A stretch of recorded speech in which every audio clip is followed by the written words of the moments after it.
બનાસકાંઠામાં વિદ્યાર્થીઓ અને પોલીસ વચ્ચે ઘર્ષણ।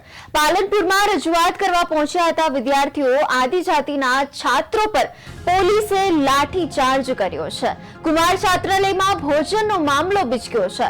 પોલીસે લાઠીચાર્જ કરતા મામલો વધુ તંગ બન્યો છે।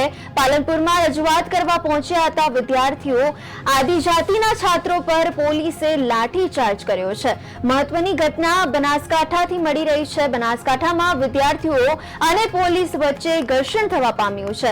પાલનપુરમાં રજૂઆત કરવા પહોંચ્યા હતા વિદ્યાર્થીઓ।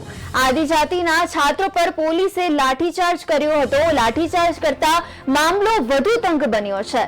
પોલીસે લાઠીચાર્જ કરતા આ મામલો વધારે ગંભીર હાલતમાં બની ચૂક્યો છે। પાલનપુરમાં રજૂઆત કરવા વિદ્યાર્થીઓ પણ પહોંચ્યા હતા અને પાલનપુરમાં રજૂઆત કરતા વિદ્યાર્થીઓ બનાસકાંઠામાં પોલીસ વચ્ચે પહોંચતા ઘર્ષણ થવા પામ્યું છે।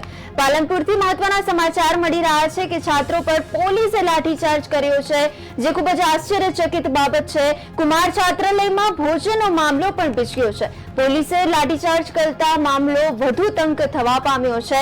કુમાર છાત્રાલયમાં ભોજનનો મામલો એ તંગ થયો છે, બીચક્યો છે। પાલનપુરની વાત કરીએ તો પાલનપુરમાં રજૂઆત કરતા વિદ્યાર્થીઓ અને પોલીસ વચ્ચે ઘર્ષણ થવા પામ્યું છે। ઘર્ષણ થતા આજુબાજુના લોકો પણ આની અંદર સામેલ થયા હતા। લાઠીચાર્જ કુમાર છાત્રાલયમાં ભોજનનો મામલો બીચક્યો છે અને પોલીસે લાઠીચાર્જ કરતા મામલો પહેલા કરતા વધુ તંગ બન્યો છે।